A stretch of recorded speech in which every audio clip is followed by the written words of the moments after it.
What's up, everyone? It is Monday, 1:17 your time. I just picked up my load, and as you can probably tell, I'm not happy about this load.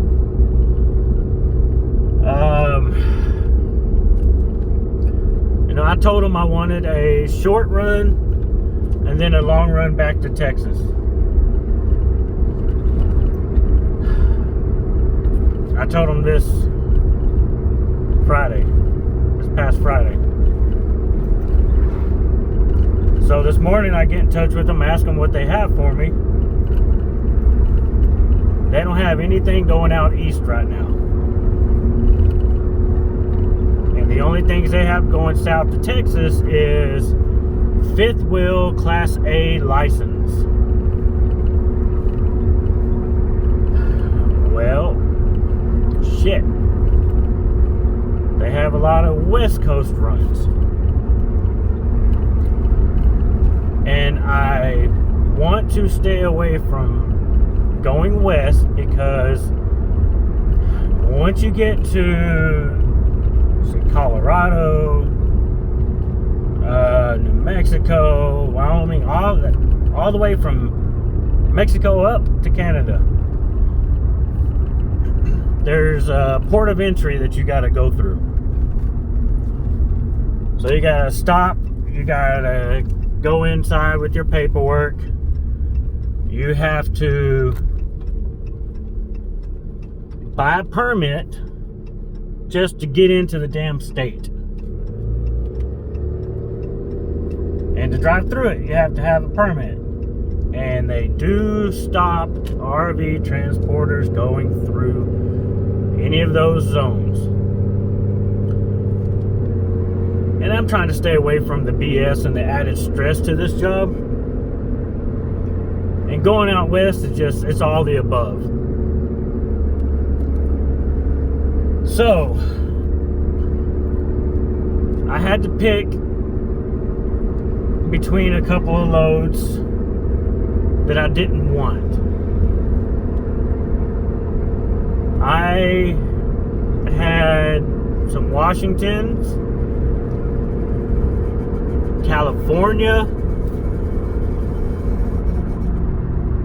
I heard something vibrating. It sounded weird. Washington, California, Salt Lake City, New Mexico. That was my options. And every one of those states is permit states. So, do I sit up here a day or so waiting for something to go back to Texas? Or do I pick one of those to get on the road? Well, I picked the closest one to my house, which is Las Cruces, New Mexico. That is 11 hours from my house. And I'm not happy about that because, like in my video last night, I expressed deadhead.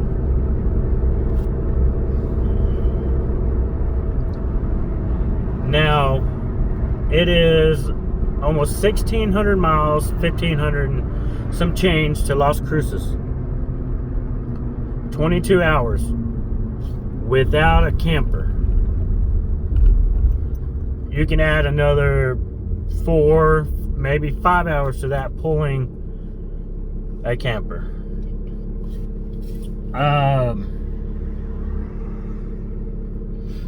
It's paying $2,500.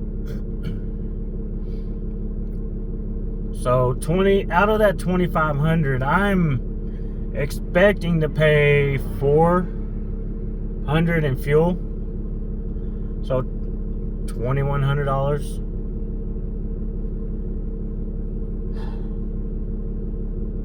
I'm not necessarily happy about that, and I know it sounds silly because my $140 to get up here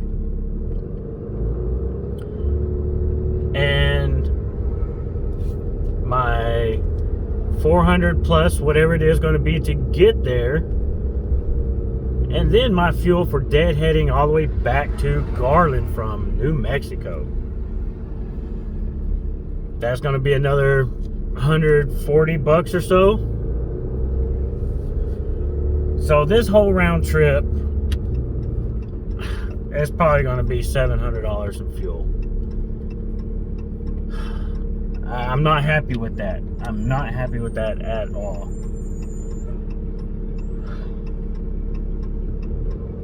I ran into a guy at a gas station, actually right here where I'm at, a little bit ago when I was coming through. And he works for another company named Indiana Transport.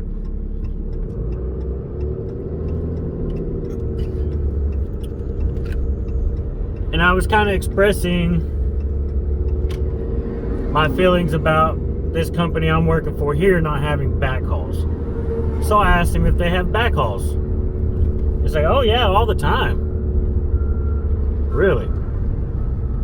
So he pulled out his phone and showed me their load board, where they get their loads off of. And they probably had 50 or 60 backhauls. And I'm just like,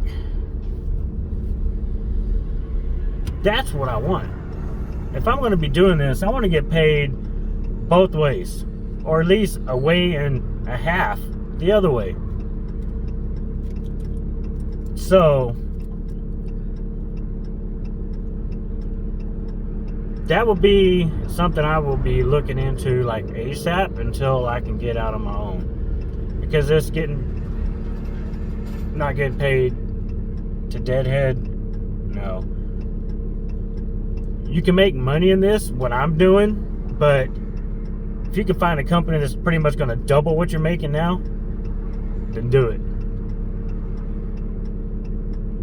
I know there's at least 3 other companies up here in the same area that have backhauls. They have load boards where you can pick a load where you're going. You can see what they have either coming back up here or going somewhere else kind of in the area, to where, you know, you're getting paid both ways.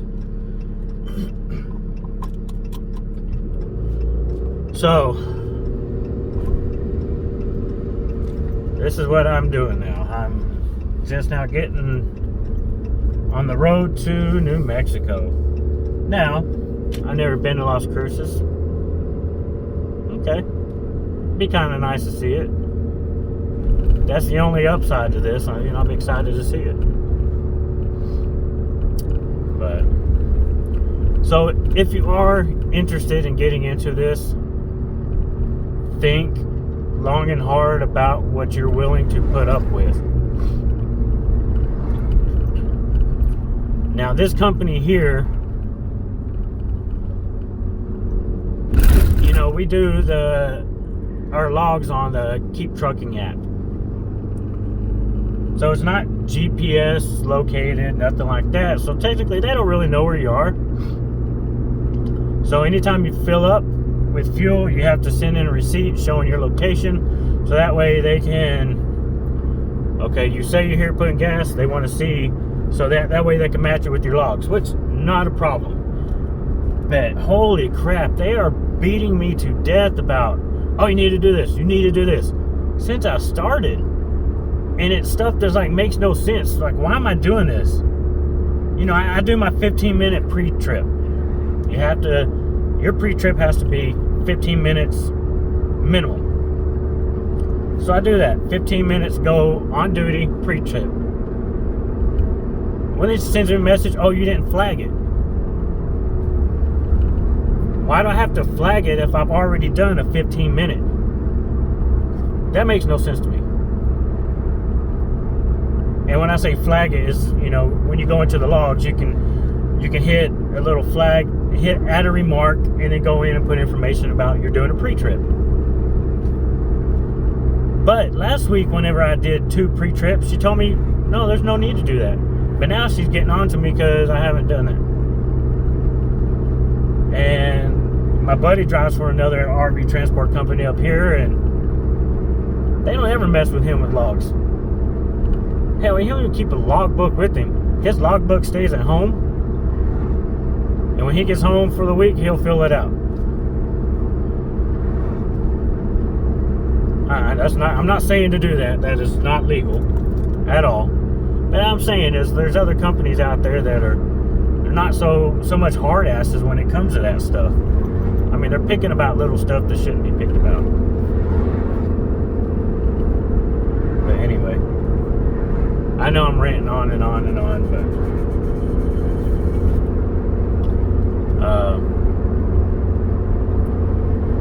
so I mean, well, I come home with maybe $2,000 this week, yes. But I could do one run east and then have something to Texas and make $2,800 bring home. And only have a few hours of deadhead from a drop to my house. So that's irritating. But it is what it is. It's what I gotta do for now. And keep on keeping on. That's what I'm gonna do. But hope everybody's having a terrific Monday. And I'll be posting along the way if I find something interesting enough to talk about. So, peace out.